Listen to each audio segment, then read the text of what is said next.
Mis hermanos y hermanas, hay un dicho o una expresión que es la que da título a este mensaje, y es que la necesidad agudiza el ingenio. Y esto es precisamente lo que nos encontramos con David en este capítulo 21 de 1 de Samuel. La necesidad, mis hermanos, agudizó el ingenio de David, quizá demasiado. Por eso me he estado planteando de que quizá el título de este mensaje podría ser La necesidad agudiza el ingenio, o verdad o mentira, esta es la cuestión, o con el que me quedaría ahora es el título de Mentiras piadosas, mis hermanos. Porque realmente lo que nos encontramos aquí es a David en una situación la cual utilizó no una, sino varias mentiras piadosas. Y es que hay situaciones, mis hermanos, en nuestra vida, situaciones de necesidad, situaciones de peligro, las cuales muchas veces pueden abrumarnos y nos llevan a lo que es el cruce de caminos de tener que tomar una serie de decisiones morales o éticas determinadas. Porque la vida cristiana, mis hermanos, es una vida en la cual se deben tomar decisiones morales y éticas. Algunas de ellas están muy claras. Algunas de ellas vemos lo que es la voluntad del Señor totalmente revelada y es blanco o negro. Pero muchas veces, mis hermanos, hay ciertas decisiones y situaciones donde no nos movemos en la franja de blanco y negro, sino en la franja de grises.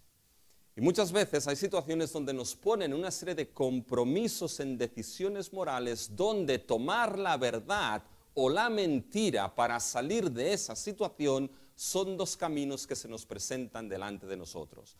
O bien tomamos el camino de la verdad, por muy costosa que ésta pueda ser, o bien, mis hermanos, lo que sería el camino de la mentira, que puede parecer a veces más fácil, pero quizá pensamos que nos puede llegar a cubrir y sacar de esa necesidad, de ese peligro y de ese atolladero. Y utilizamos mentiras piadosas, justificadas. Esto nos lo encontramos aquí. Así que tengan este capítulo 21 de 1 de Samuel abierto delante de ustedes, los versículos del 1 al 15. Y déjenme que les diga, mis hermanos, que este capítulo a nivel de análisis es fácil. No tiene dificultad a nivel de análisis. No hay grandes cosas de interpretación así y de exégesis difíciles. Su dificultad, mis hermanos, reside en su interpretación. ¿Por qué?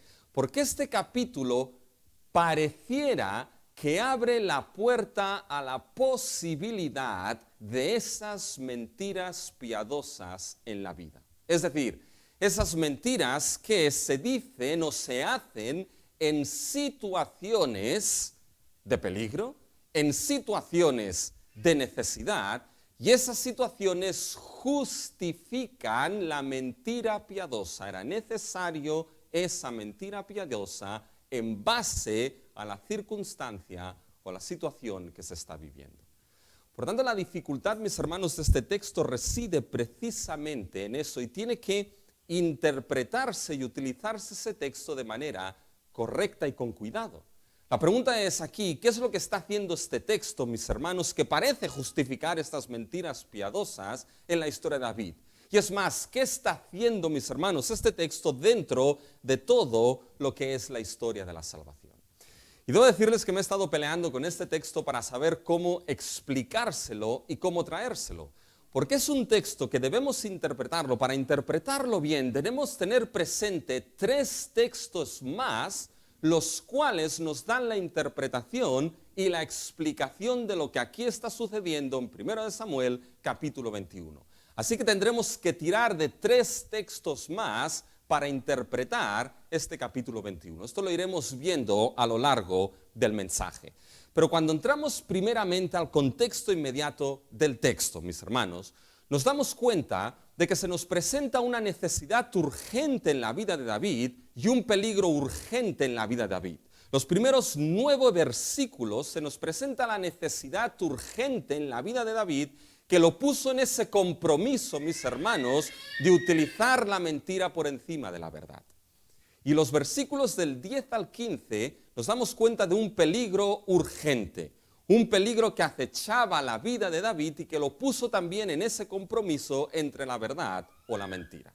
Pues bien, con eso lo que vamos a destacar hoy son precisamente estos tres puntos. Primero, Lo que vamos a ver es que la necesidad urgente puede ponernos en un compromiso entre la verdad y mentira.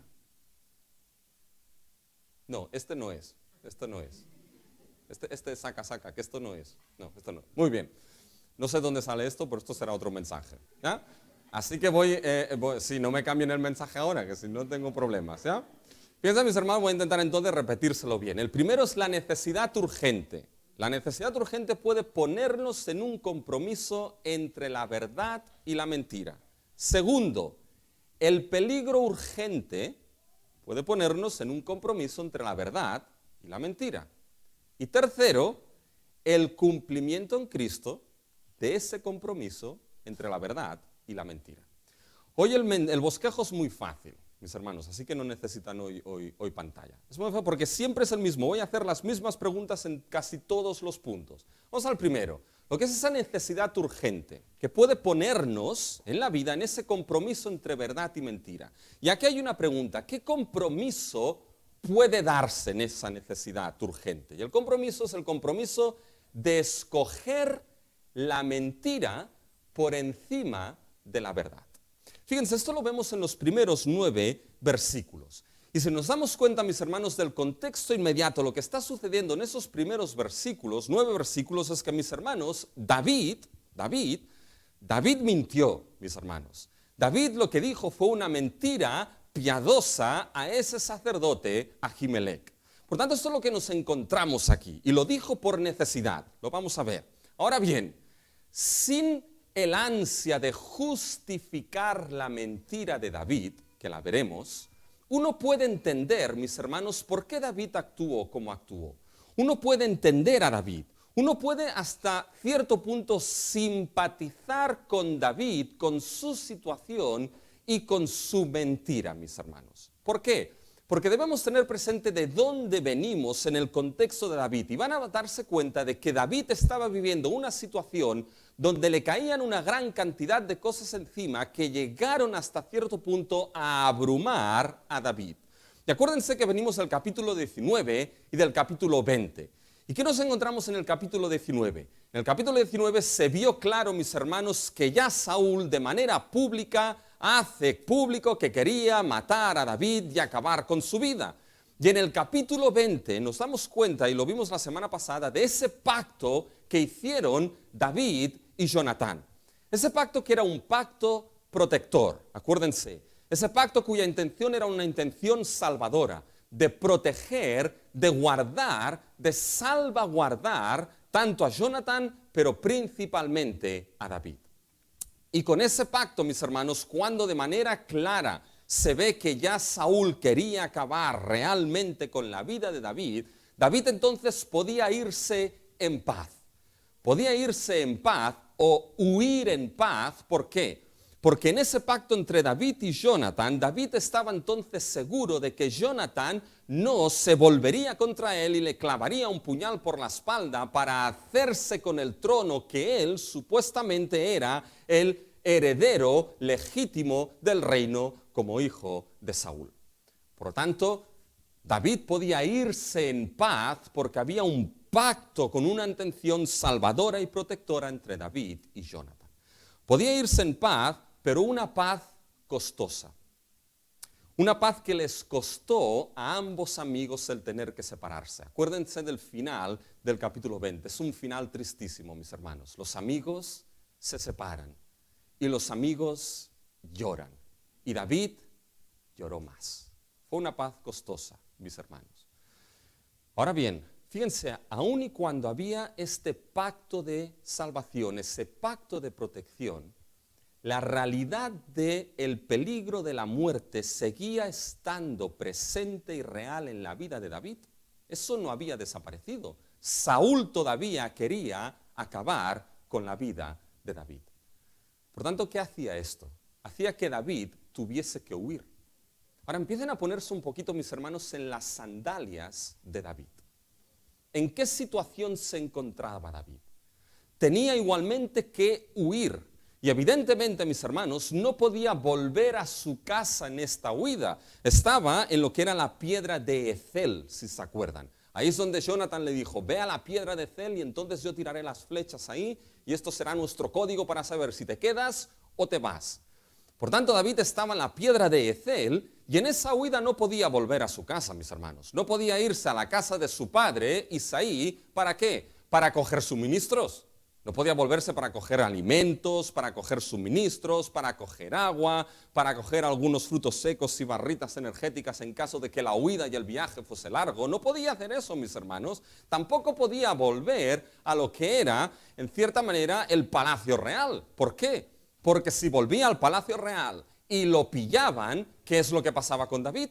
David, mis hermanos, acabarían con su vida porque el rey Saúl quería acabar. Por lo tanto, David tenía que huir con lo opuesto. Y lo opuesto que tenía, mis hermanos, ¿saben lo que eran? Posiblemente su túnica, su manto, sus sandalias y nada más, mis hermanos. Por tanto, fíjense que tenía que huir, mis hermanos, sin nada en absoluto. Y David huye. Por tanto, fíjense, pónganse en esa situación de David, huyendo, esto no es muy agradable, y huyendo sin nada, sin provisión de nada, mis hermanos. Y nos sitúa el versículo 1 del capítulo 21 a David en Nob, con el sacerdote Ahimelech. Fíjense el versículo 1 del capítulo 21. Vino David a Nob al sacerdote Ahimelech. Paremos aquí un momento, porque la ciudad de Nob, mis hermanos, era una ciudad que estaba a 3 kilómetros al sureste de Gibeá y 4 kilómetros al noroeste de Jerusalén. Y aunque era una ciudad que no era una ciudad levítica, era una ciudad, mis hermanos, que en la historia sí que descendencia de Aarón había poblado aquella ciudad. Por eso nos encontramos aquí en Nob al sacerdote Ahimelech. Y es muy probable que ahora Nob fuese el centro en el cual se encontraba el santuario de adoración.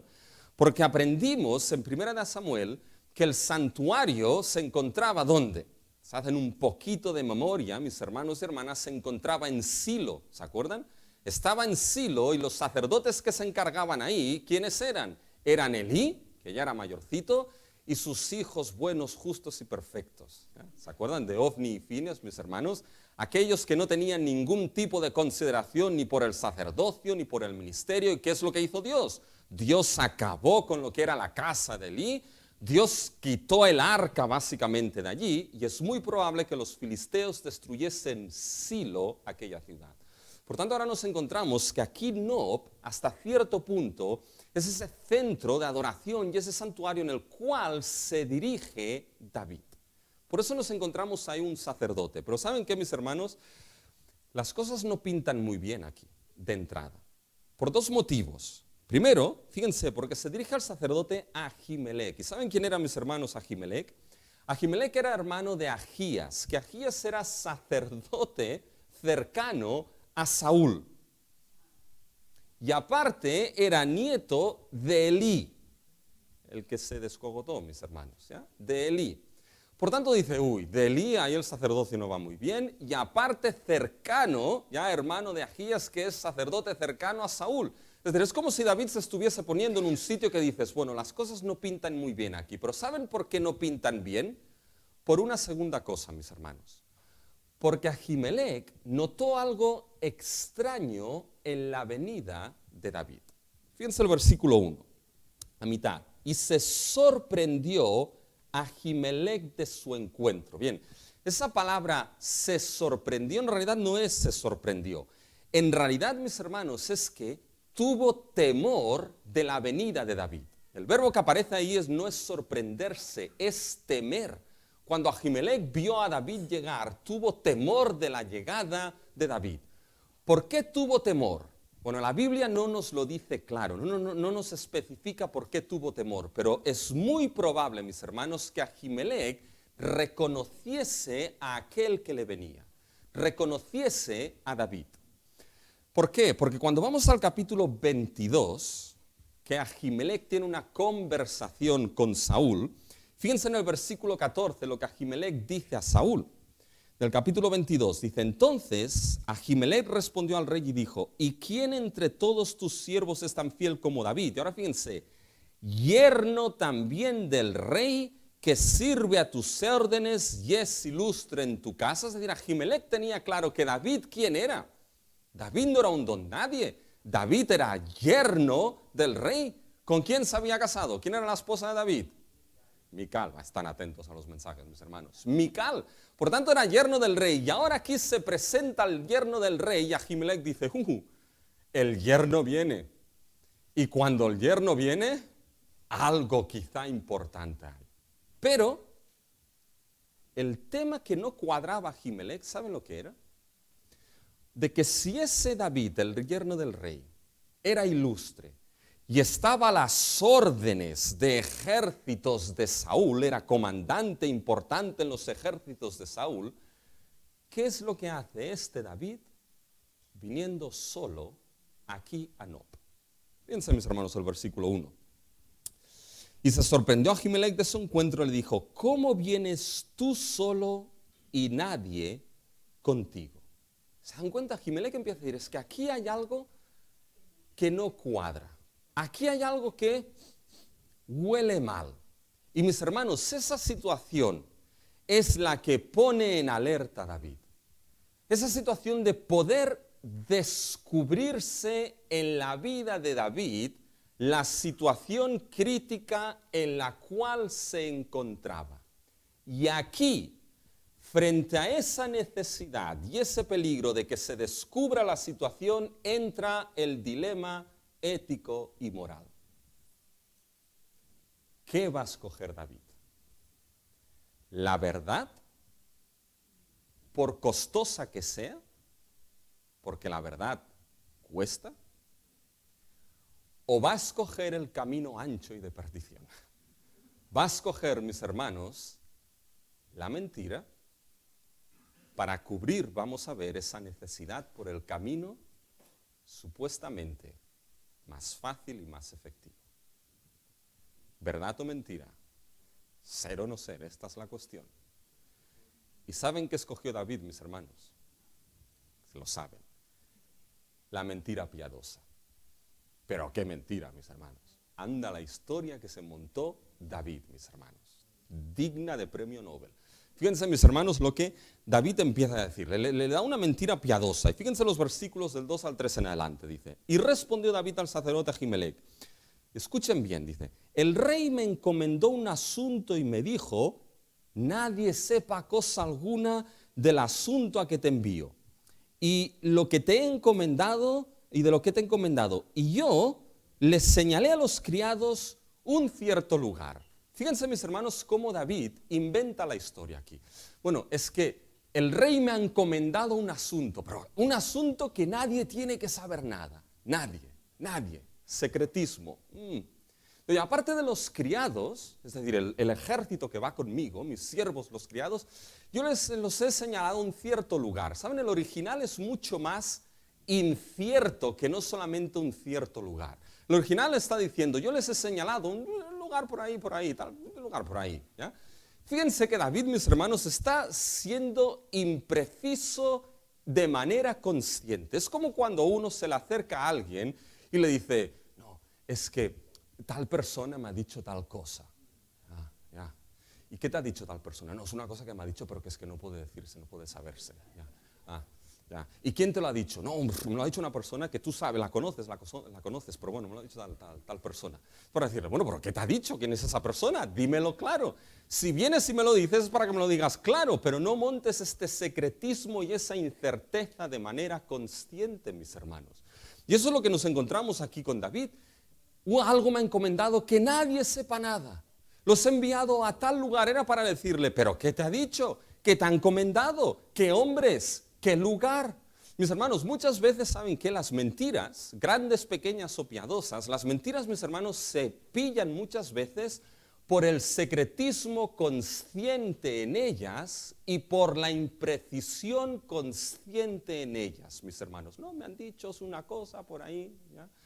Y eso es lo que hace que se pille a un mentiroso antes que a un cojo, mis hermanos, ¿ya? Entonces, fíjense que aquí, mis hermanos, David está siendo consciente. Ahora, la cuestión es, ¿por qué mintió David?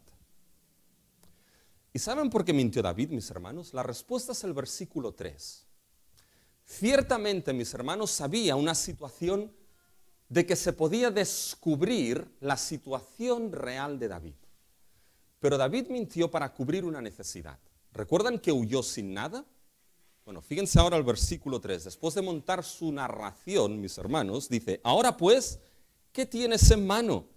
Dame 5 panes o lo que tengas. ¿Qué está pidiendo David aquí, mis hermanos? Está pidiendo comida.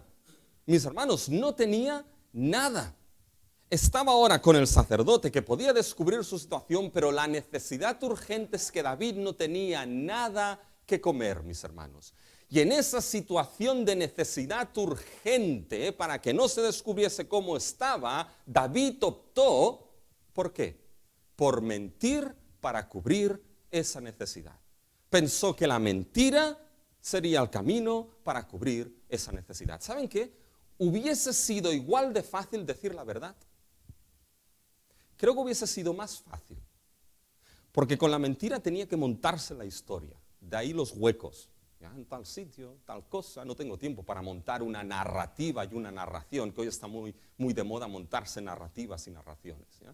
Hubiese sido más fácil decir la verdad, decir, oye, no, mira, ¿sabes qué? El rey está loco.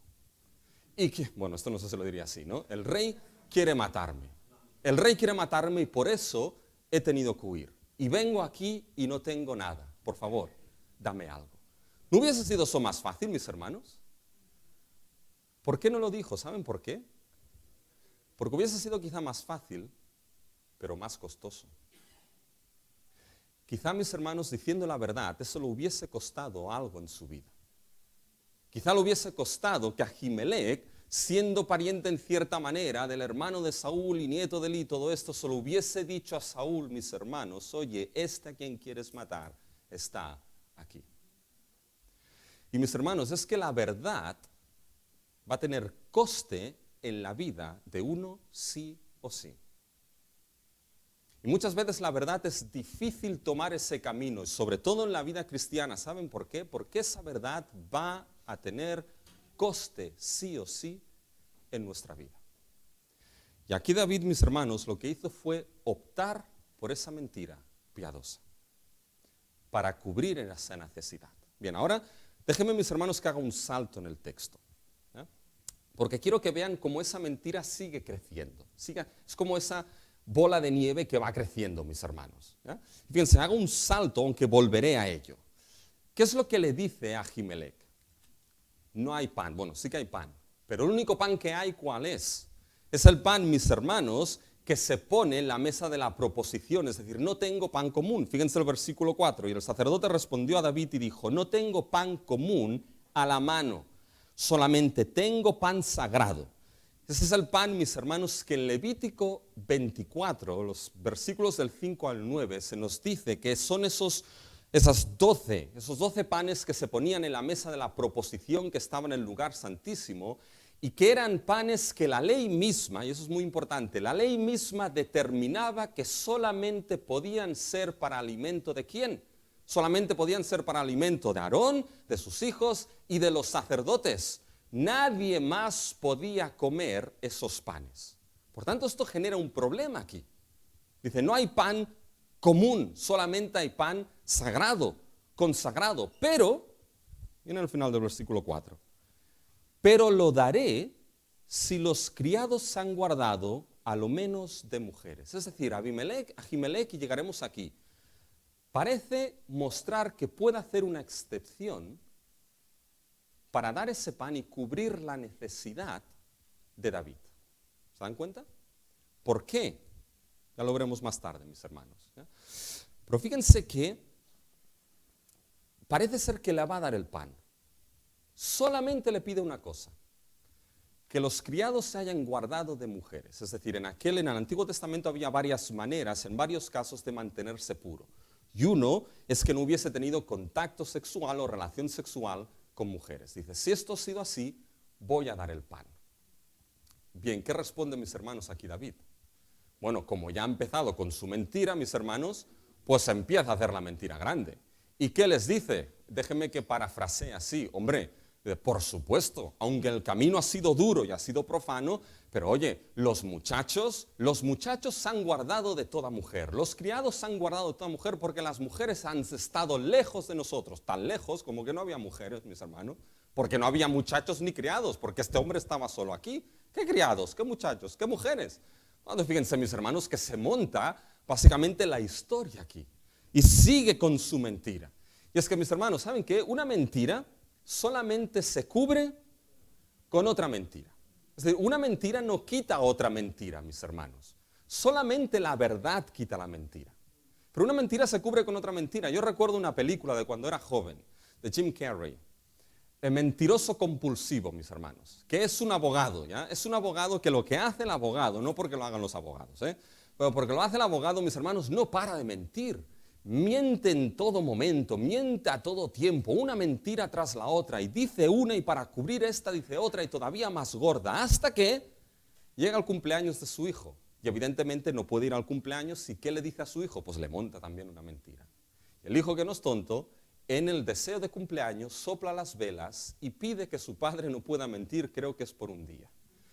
Bueno, el pobre hombre queda traumatizado, porque es que es incapaz de poder mentir, mis hermanos. Pero uno se da cuenta de que solamente al final de la película, no le hago el spoiler ya de cómo acaba la película, acaba bien, ¿ya? Pero al final, mis hermanos, es que uno se da cuenta de que solamente la verdad es lo que puede quitar la mentira. La mentira solamente se cubre, mis hermanos, con otra mentira. Y es lo que David está haciendo aquí, está haciendo su mentira más grande para poder cubrir lo que es esa necesidad en su vida. Pero ¿saben qué? Le funcionó. Le funcionó, Porque Ahimelech le dio el pan. Fíjense, si sigan leyendo, mis hermanos, fíjense el versículo 6. Así el sacerdote le dio el pan sagrado, porque allí no había otro pan, sino los panes de la proposición, los cuales habían sido quitados de la presencia de Jehová para poner panes calientes el día que aquellos fueron quitados. La mentira, mis hermanos, le funcionó. Y aquí es donde empezamos a encontrarnos con ese dilema moral y ético, mis hermanos. Ahora déjenme que estire un poco más el texto, ¿ya? Para acabar esta sección. Fíjense que llegamos al versículo 7. Y ese versículo, saben, en realidad, mis hermanos, no lo necesitaríamos aquí. Porque se nos presenta ahí un tal Doeg, edomita. ¿Ya? Doeg, edomita, que era el principal de los pastores de Saúl. De los pastores eran de oficiales, de los gobernadores. No que pastoreaba cabras ahí, no, de los oficiales, mis hermanos. Y se presenta por ahí. Esto en realidad no lo necesitamos aquí. Esto lo necesitaremos en el capítulo 22. Pero la narrativa hebrea muchas veces hace esto, mis hermanos. La narrativa hebrea suele introducir un tema o un personaje, lo introduce y lo deja. Pero lo introduce porque lo vamos a necesitar más tarde en la historia. Y esto es lo que hace aquí. Lo introduce y nos lo volverá a retomar en el capítulo 22 para que podamos entender lo que sucede en el capítulo 22. Así que acuérdense de Doeg, mis hermanos. Pero Doeg estaba a las filas de Saúl. Por lo tanto, ¿saben lo que nos muestra esto? Que la mano de Saúl para acabar con David podía llegar hasta Nob. Y esto lo que hace es lanzar otra necesidad en David. No solamente no tenía comida, sino que si ese Doeg y la mano de Saúl podía llegar hasta Nob, ¿qué es lo que necesitaría también David? ¿Saben qué necesitaría? Armas para defenderse. ¿Y qué le dice a Ahimelech? Oye, ¿hay alguna espada o alguna lanza aquí? Y Ahimelech le dice, bueno, solamente tenemos ¿cuál? La de Goliat. Acuérdense que en el capítulo 17 David venció a Goliat y trajo su cabeza y su arma, y las puso en Jerusalén, etcétera, etcétera. Por lo tanto, fíjense en el versículo 8. Y David dijo a Ahimelech, no tienes aquí a mano lanza o espada, porque no tomé en mi mano mi espada ni mis armas, por cuanto la orden del rey era apremiante. ¿Se dan cuenta? Otra vez mentira, mis hermanos. Qué casualidad. Era tan apremiante la orden del rey que salgo sin comida y ahora salgo sin espada. Oye, todo es culpa del rey aquí. Por lo tanto, dame una espada. ¿Se dan cuenta cómo David sigue mintiendo aquí, mis hermanos? Es que había entrado en una dinámica que aquí no había quien. Ese era el mentiroso compulsivo aquí. No había quien lo parase, mis hermanos. Y entonces dice, bueno, solamente está la de Goliat.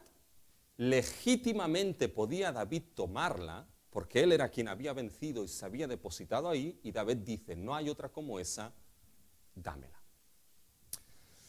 Esa es la historia de los primeros 9 versículos, mis hermanos. Y fíjense que esto nos sitúa en un dilema moral y ético. Porque la mentira funcionó. La mentira le funcionó en la vida de David. Funcionó para cubrir su necesidad urgente de comida, mis hermanos, y de armamento. Y aquí es donde está el dilema moral. Frente a estas necesidades, entonces, mis hermanos, la mentira es válida en la vida del creyente para cubrir esa necesidad. Unos hacen, no sigas, Rubén, no sigas, deja el mensaje aquí que es suficiente. Mis hermanos, debemos partir de una premisa. La premisa, y eso es fundamental, la premisa es que la Biblia aquí no prescribe lo que David está haciendo. Es decir, la Biblia se limita a describir la actuación de David, pero no a recomendar esa actuación. La Biblia solamente describe lo que sucede, pero no prescribe que eso sea el modo de actuación de todo aquel que es hijo de Dios. Porque partimos de esa premisa, pero de otra premisa central, mis hermanos, de que nosotros creemos en un Dios que es ¿qué? En un Dios, mis hermanos, que es verdad en sí mismo. Y no hay tinieblas ni hay mentira en el Dios que creemos y en el Dios que nos ha salvado. Por lo tanto, aquellos que hemos sido salvos por la gracia de Dios en Cristo Jesús, quien es la verdad en sí mismo, en la vida de esos tiene que haber, mis hermanos, en su vida y en sus labios, la verdad por encima de la mentira, aun y cuando el coste sea alto. Y difícil, mis hermanos, y difícil. Porque la mentira no es de Dios. ¿La mentira de quién es? La mentira es de Satanás. La mentira, mis hermanos, es el padre de toda mentira. Por lo tanto, esta es la premisa de donde debemos partir. Esa es la verdad que tenemos blanca y clara en la Escritura. Ahora bien, fíjense el debate moral aquí, el debate moral y ético, de cómo algunos han interpretado la mentira de David. Y esto demuestra la dificultad. Algunos han interpretado de que ese rey que le dio la orden a David, que nadie tenía que ser, algunos lo han interpretado que ese rey, ¿saben quién era? Ese rey era Dios. Por lo tanto, le da a Dios una misión secreta a David que nadie tenía que saber nada, y de esta manera David quedaría totalmente justificado, no estaría mintiendo. Otros dicen que no, mintió, ¿saben por qué? Para proteger a Ahimelech. Porque si Ahimelech sabía lo que sucedía y le ayudaba, entonces quizá Saúl llegaría y si se había enterado que le había ayudado conscientemente, acabaría ¿con qué? Con su vida. ¿Saben de qué sirvió esto? De nada en el capítulo 22, ya lo verán, mis hermanos. Pero algunos lo han interpretado así para, ¿saben para qué? Para justificar la mentira piadosa de David. Pero ¿saben, mis hermanos, cuál creo que es la mejor interpretación aquí? Que David mintió. David, mis hermanos, mintió y mintió deliberadamente. Y una mentira es una mentira, mis hermanos. Si el punto aquí no es justificar a David, no estamos llamados a justificar lo que hizo David aquí.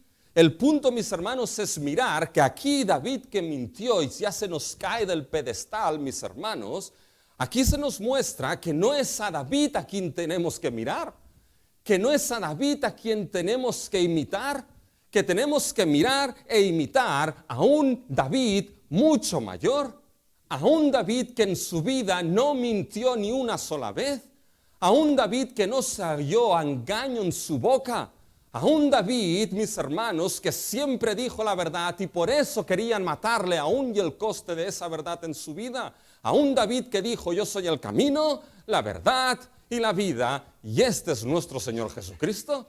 Irónicamente, mis hermanos, la mentira de David nos debe llevar, ¿saben a quién? A la verdad de nuestro Señor Jesucristo. no es que justifiques a David aquí, es que encuentres a Cristo al que dijo, y es la verdad en sí mismo, mis hermanos. Y lo que vemos aquí es que aquí David, mis hermanos, que dijo en el capítulo 17 que la batalla es del Señor, que confió en el Señor, aquí, mis hermanos, confía más en su propia mentira que no en su Dios para cubrir su necesidad. Y saben que, mis hermanos, esto es algo que debemos aprender. Porque, mis hermanos, en esas situaciones de necesidad urgente nos podemos encontrar igualmente como David. Podemos, mis hermanos, cambiar bien rápido de confiar en aquel que es nuestro Dios y que provee, en confiar más en nuestra mentira para salir de eso. En ser bien rápidos como Pedro, iré contigo hasta el fin del mundo. Y un tiempo más tarde, a este no lo conozco. Y mis hermanos, nos podemos encontrar en esas situaciones de necesidad urgente que nos ponen en ese compromiso, mis hermanos, de verdad o mentira. Y quizá la mentira puede parecer el camino más fácil y más rápido y más seguro. Y yo estoy seguro que se han encontrado así. Y yo me he encontrado así. ¿Y saben qué? Estoy seguro, mis hermanos, que tanto yo como ustedes hemos tomado el camino rápido de la mentira en más de una ocasión. Y quizá dirás, Rubén, es muy atrevido decir esto. Pero mis hermanos, es que David era hombre falible como nosotros. Y esa es la condición caída que compartimos con David.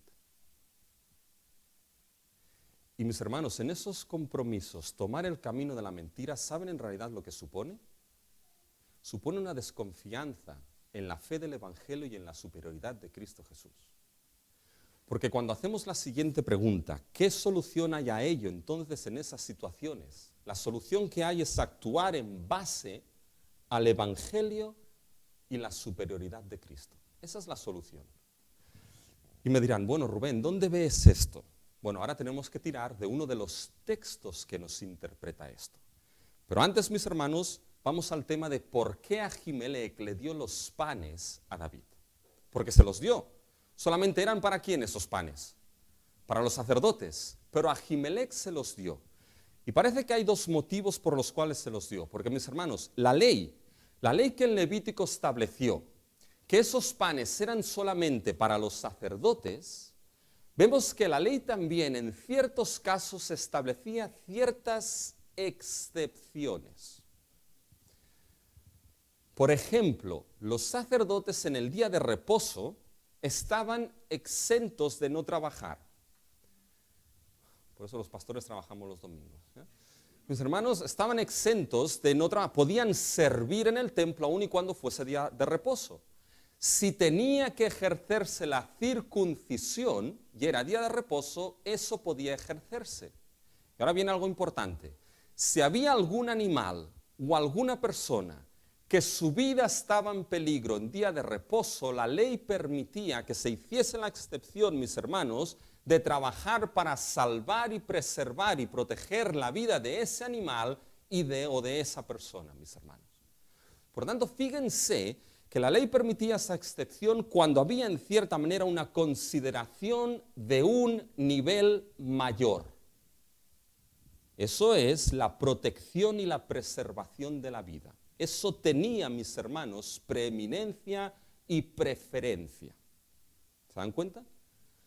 Parece ser que cuando Ahimelech vio, mis hermanos, a David, siendo sacerdote Ahimelech, que era en los quien recaía la interpretación y explicación de la ley, interpretó que tenía preferencia y preeminencia el cubrir la necesidad y proteger la vida de David en esa necesidad, que no el día de reposo y los panes, mis hermanos. Y se los dio.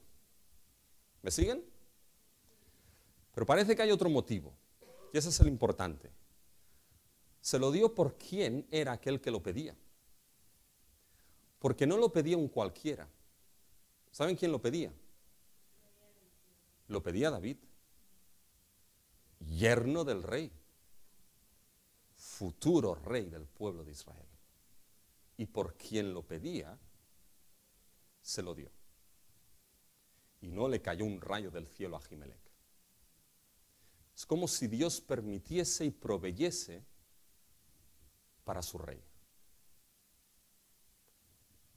Bien, con esto en mente, les he dicho que en esas situaciones de necesidad, optar por la mentira antes que la verdad, es fallar a la verdad del Evangelio y a la superioridad de Cristo. Dice, ¿y esto de dónde viene? Bueno, ¿saben de dónde viene?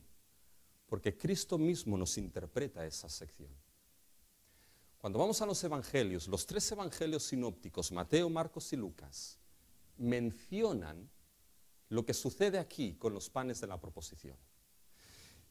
Nuestra lectura congregacional venía, mis hermanos, de Marcos 2, los capítulos del 23 al 28. Aparece en Lucas 6 y también aparece en Mateo 12. Pero ¿qué sucede en esa sección de Marcos 2, mis hermanos? En esa sección nos encontramos a los discípulos recogiendo ¿qué? Espigas. ¿En qué día? En el día de reposo. Y entonces vienen los escribas y fariseos, ¿y qué es lo que le dicen a Jesús? ¿Por qué hacen esto tus discípulos? Es lícito, según la ley, que recojan esas espigas, pero no es lícito que lo hagan ¿cuándo? En el día de reposo. ¿Y qué es lo que Jesús responde, mis hermanos, a los escribas y fariseos? ¿Saben cómo responde Jesús? Responde con 1 Samuel 21 y los panes de la proposición. Y Jesús le responde lo siguiente en Marcos 2, versículo 25. Pero él les dijo, ¿nunca leísteis que hizo David cuando tuvo necesidad y sintió hambre, él y los que con él estaban? Cómo entró en la casa de Dios siendo Abiatar sumo sacerdote y comió los panes de la proposición, de los cuales no es lícito comer, sino a los sacerdotes, y aún dio a los que con él estaban. ¿Qué es lo que está haciendo Jesús? Está tomando lo que aparece en 1 Samuel 21. Y aquellos escribas y fariseos que decían, no es lícito que trabajen en el día de reposo y coman espigas, y Jesús les dijo, ¿no visteis esa excepción, ese precedente de lo que hizo David comiendo panes de la proposición que no le estaba permitido comer, pero comió? ¿Qué es lo que está diciendo, mis hermanos, aquí en cierta manera David, a Jesús? Jesús, fíjense, mis hermanos, está situando la necesidad de esos discípulos de cubrir esa necesidad y ese alimento para su vida por encima de ¿qué? Por encima del día de reposo. Jesús está dando preeminencia y preferencia a lo que es la responsabilidad primaria, que es la vida de sus discípulos por encima del día de reposo. Fíjense el versículo 27. También les dijo, el día de reposo fue hecho por causa del hombre y no el hombre por causa del día de reposo. Lo que tiene preeminencia y preferencia es el hombre, el ser humano, su vida y no el día de reposo. ¿Se dan cuenta? Es lo mismo de misericordia quiero y no sacrificio. Y Jesús puso la provisión de la vida, la provisión, el sustento de la vida de sus discípulos por encima de ese día de reposo. Ahora bien, cuidado, cuidado. Letras rojas, cuidado. Quiere decir eso, mis hermanos, que estamos justificados en mentir siempre y cuando haya una necesidad de vida superior. ¿Es misericordia a expensas de verdad? Y la respuesta es no, mis hermanos. Porque la mentira es mentira, sea cual sea la situación, mis hermanos. Pero aquí un predicador lo ha expuesto de manera muy clara. Hay un predicador que ha puesto el siguiente ejemplo. Y no es Spurgeon por si se lo preguntan. Pero básicamente, ¿qué es lo que dice un predicador? Dice, bueno, yo como cristiano, si entran en mi casa y está mi familia durmiendo y me piden a mi familia para acabar con su vida, ¿sabes lo que voy a decir? Que mi familia no está en casa, que se han ido. Y el cristiano verdadero es aquel que dice, en esta situación no podía hacer otra cosa. Pero después es aquel que se arrodilla a su cama y ora pidiendo perdón, porque eso es una mentira. Por lo tanto, eso nos muestra, mis hermanos, de que a veces la vida cristiana no es tan fácil. Nos podemos encontrar en estas situaciones donde la preeminencia de la vida tiene lugar ahí. Ahora bien, ¿cuál es el punto de todo esto, mis hermanos? Y el punto de todo esto viene lo siguiente. Aquí, en la explicación de Jesús, la comparación no es, mira cómo David comió y mira cómo los discípulos comen en el día de reposo. Esa no es la comparación aquí. La comparación es, mira la excepción en David y mira lo que está haciendo Cristo Jesús. En Mateo, mis hermanos, cuando vamos, Mateo pone otro acontecimiento ahí, que es el templo. Y Jesús dice, bueno, uno mayor que el templo ha llegado aquí. Lo que está diciendo aquí, Jesús les está diciendo, ¿veis lo que hizo David? Pues mirar que ahora uno mayor que David ha llegado. ¿Veis cómo se le dio de los panes de la proposición y Dios sustentó a su rey? Pues mirar ahora cómo Jesús permite que a sus discípulos comer espigas en el día de reposo. ¿Por qué? Porque el Hijo del Hombre, les dice, es mayor que el día de reposo. Lo que Jesús está diciendo aquí es que Él es el gran David, es Dios encarnado, mis hermanos, que hace esa excepción y permite y da sustento a aquellos que son sus discípulos, incluso en el día de reposo mismo. Está mostrando de que Él es el gran David, de que Él es el gran yo soy, que cuida de la vida de sus discípulos, que provee para esos discípulos y que da para sus discípulos, mis hermanos. Y aquí es donde debemos agarrarnos. Aquí es la interpretación de esa sección, mis hermanos, porque en esas situaciones de necesidad urgente, donde quizás se nos plantea esa diatriba moral, de verdad o mentira, mis hermanos, quizá la mentira nos cubrirá, nos sacará de este atolladero, tienes que pensar que hubo uno y que hay uno que cubrió tu necesidad mayor, cubrió la necesidad de perdonar tu pecado en aquella cruz, cubrió la necesidad de sacarte de las garras mismas del infierno, cubrió la necesidad de sacarte de la ira de Dios, te dio perdón, salvación y sustento, y ese que es mayor, Cristo Jesús, sigue sustentando la vida de los suyos. Él hizo preeminente tu vida, incluso dando la suya en la cruz, para salvarte y sustentarte. Su sustento sigue siendo real. Por tanto, cuando hay esas situaciones de necesidad, mis hermanos, saben que no es necesario acudir a la mentira para cubrirla, porque sabemos que aquel que es verdad cubre nuestras necesidades. Ese es el primer punto.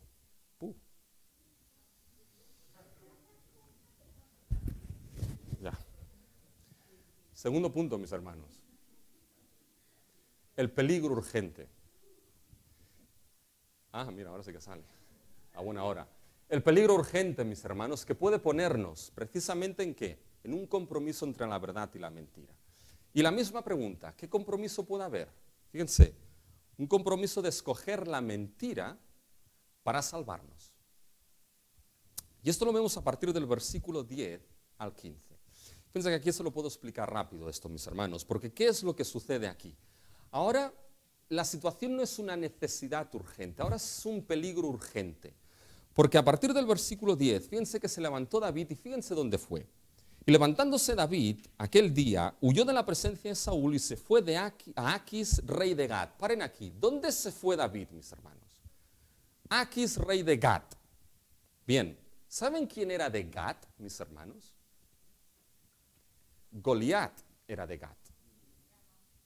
Goliat era de Gat. ¿Y qué hizo David con Goliat, mis hermanos? Delante de todos los filisteos, acabó con una piedrecita con él, le cortó la cabeza, mis hermanos, y trajo ahí la cabeza, mis hermanos, como trofeo.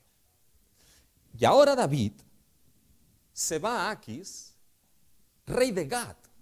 ¿Ustedes creen que no corrieron las noticias de que un tal David mató al gigantón y comandante de las fuerzas de los filisteos? Por supuesto que llegó. Déjenme que les ponga un ejemplo. Un ejemplo que quizá puede ser un tanto difícil, mis hermanos, y voy a intentar hacerlo con todo respeto por la situación que vivimos, ¿ya? Pero imagínense, mis hermanos, que el presidente de Ucrania, Volodymyr Zelensky, mata al comandante oficial de las brigadas Wagner, que son esos mercenarios, mis hermanos, que están acabando con la vida de hombres, mujeres y niños. Brigadas Wagner que se cree que tienen, mis hermanos, lo que es su centro en Molkino, en la región de Krasnodar. Y se mata al comandante principal, mis hermanos. ¿Ustedes creen que llegarían las noticias ahí? Y ahora imagínense que el presidente de Ucrania tiene que huir y va y huye a Molkino a Krasnodar. ¿Qué creen que pasaría si lo atrapasen y supiesen quién es? Que acabarían con él. Esa es la situación de David aquí, mis hermanos. Exactamente la misma. Se fue a Gat, lugar del gigantón a quien mató, y mis hermanos, para más Sinri, se fue con su espada a cuestas, amor. Se fue con la espada de Goliat a la región de Goliat, mis hermanos, y ¿saben lo que pasa ahí? Que los de Gat escuchaban la radio. Escuchaban los 40 principales de Israel, mis hermanos. Y ahí escucharon una canción que se cantó. Y era la canción de que Saúl venció a quien, a sus miles, pero David venció a sus 10,000. Y llega David a Gat y los criados lo reconocen. Fíjense el versículo 11.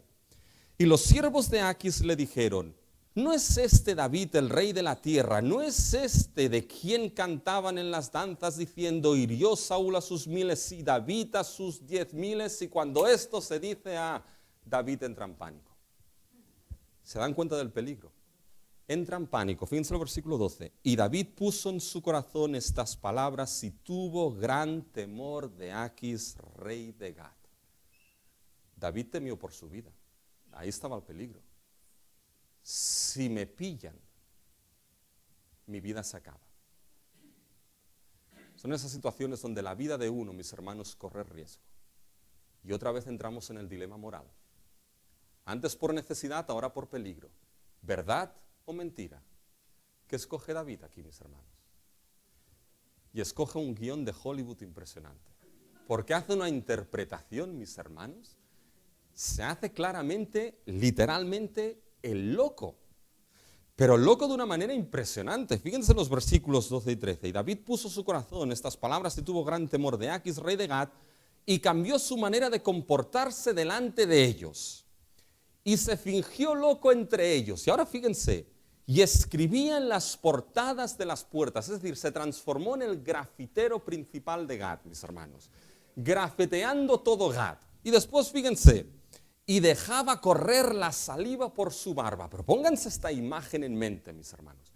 Y este detalle, dejaba correr la saliva por su barba, mis hermanos, no es por casualidad que está aquí, porque la barba en aquella cultura significaba que señal de hombría, señal de madurez, señal de que alguien, mis hermanos, era hombre. Es como hoy decimos básicamente, este no tiene pelos en el pecho, ¿ya? Es decir, todavía es un niño, ¿ah? Pues la barba significaba madurez, hombría, mis hermanos. Alguien que profanase su barba con su saliva, mis hermanos, esto era señal de alguien que estaba totalmente chaveta, loco, había perdido la cordura totalmente. Y aquí, mis hermanos, veo demasiados hermanos sin barba.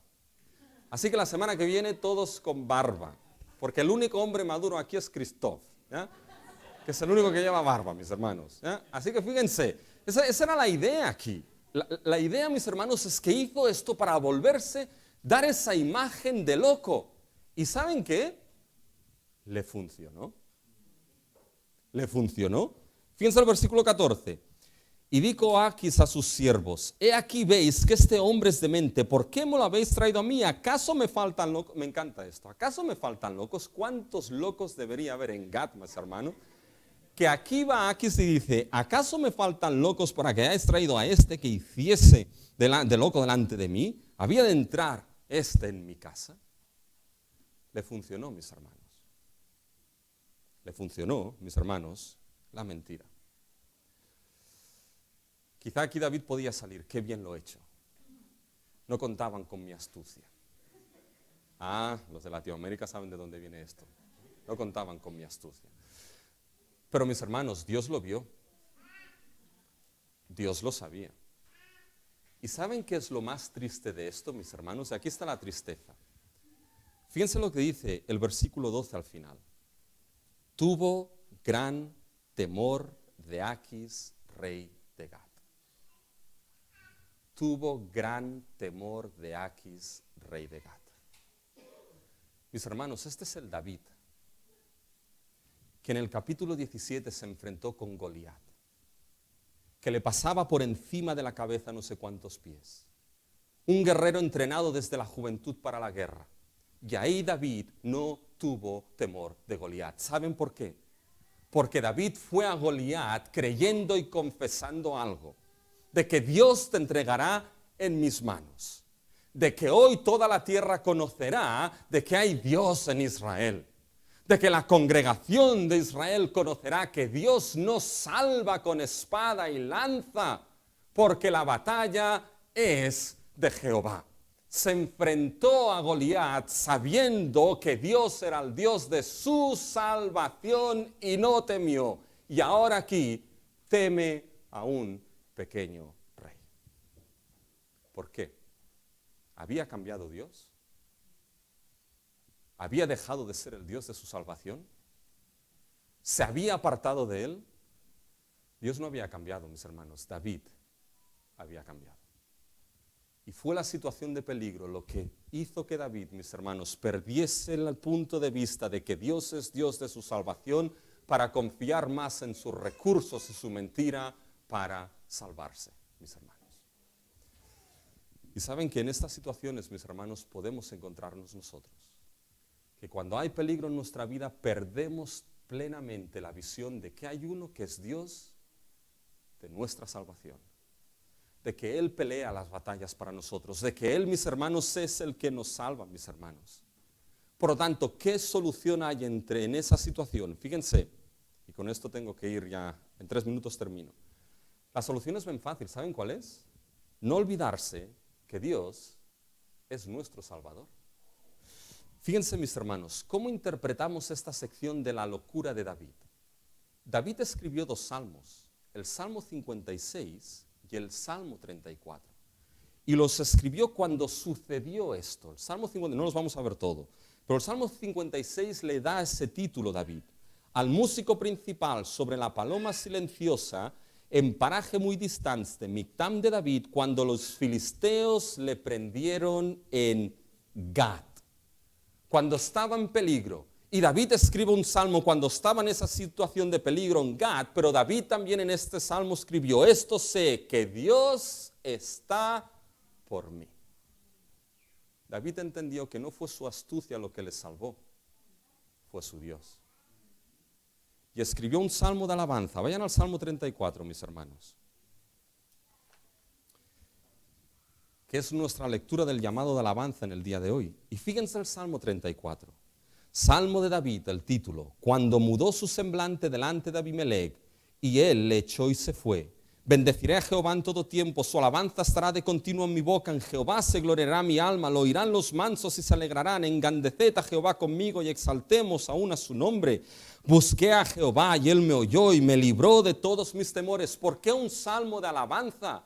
Porque, mis hermanos, Jehová oyó a David. Y Jehová le libró de sus temores. Y Jehová le salvó, mis hermanos. Versículo 6. Este pobre clamó y lo oyó Jehová y lo libró de todas sus angustias. El ángel de Jehová acampa alrededor de los que le temen. Este salmo se escribió en base a lo que pasó en Gat. Y David entendió al final que si había sido salvo fue únicamente porque Dios oyó, escuchó y en su misericordia le salvó, mis hermanos. Y este, mis hermanos, es nuestro Dios, el cual no nos ha salvado del rey de Aquis, pero nos ha salvado, mis hermanos, de los enemigos del pecado, la muerte, Satanás mismo, mis hermanos. Él es quien nos ha salvado cuando la astucia faltaba en nuestras vidas, cuando no teníamos recursos, mis hermanos. Dios fue Dios de nuestra salvación y sigue siéndolo. Y cuando en tu vida hay peligro de muerte, cuando Dios quiera que pases por valle de sombra de muerte, porque esto es lo que la providencia de Dios ha determinado, no te olvides, Dios sigue siendo Dios de tu salvación, te salvó en la cruz y sigue protegiéndote y salvándote en el día de hoy. Y su vara y su callado sigue alentándote. No mires a otro que no sea Jesucristo para tu salvación eterna y la salvación en el presente. Y si como los amigos de Daniel no quieres sacarme de este horno, vas a saber algo, que al fin de los días en la casa de Jehová morarás por largos días. Por eso no es necesario acudir a la mentira, porque Dios es Dios de nuestra salvación. Para acabar ya, mis hermanos, y fíjense que estoy cerrando. ¿Cómo se cumple esto en Cristo Jesús, mis hermanos? El cumplimiento de este propósito todo este compromiso de mentira y verdad, mis hermanos. Cristo es quien trae todo esto a cumplimiento. Fíjense, en el primer libro de Samuel encontramos ahora, mis hermanos, que el último tercio, en ese libro David es perseguido por sus enemigos. Y David, mis hermanos, en esa persecución y peligro, opta por la mentira. Y la mentira se va haciendo grande, ¿saben hasta dónde? Hasta Betsabé. Cuando ahí ya se monta la gran mentira, mis hermanos, para cubrir su pecado. Pues bien, cuando van a los evangelios, el último tercio de los evangelios, Cristo es perseguido por sus enemigos. Sus enemigos buscan la vida de Cristo, pero en todo momento Cristo siempre actuó con la verdad. Nunca fue llevado por la mentira, siempre actuó con la verdad, de tal manera que al final pudiese llegar como justo y perfecto en aquella cruz. Para que dando su vida como el inocente, justo y perfecto, pudiese salvarnos, pudiese cubrir la necesidad de salvación que tenemos de aquellos que somos pecadores y en nuestra vida hay mentira. Pero ahí Cristo murió como el justo, perfecto y verdadero. No pierdas de vista a ese gran David que cubre tu necesidad eterna, que es tu Salvador. Si no has aceptado a Cristo Jesús, acude a Cristo para salvación y vida eterna. En el presente, pero por toda la eternidad. No te estoy diciendo que no van a haber problemas en tu vida, los van a haber, pero qué distinto es cuando tienes al que provee y al que sustenta tu refugio y pronto auxilio. Y sabiendo, mis hermanos, quién es nuestro Señor Jesucristo, optemos siempre por la verdad y nunca por la mentira, aun y cuando haya coste. ¿Y cuánto de la gracia de Dios necesitamos para esto, mis hermanos? Su gracia tiene que ser suficiente en nuestras vidas.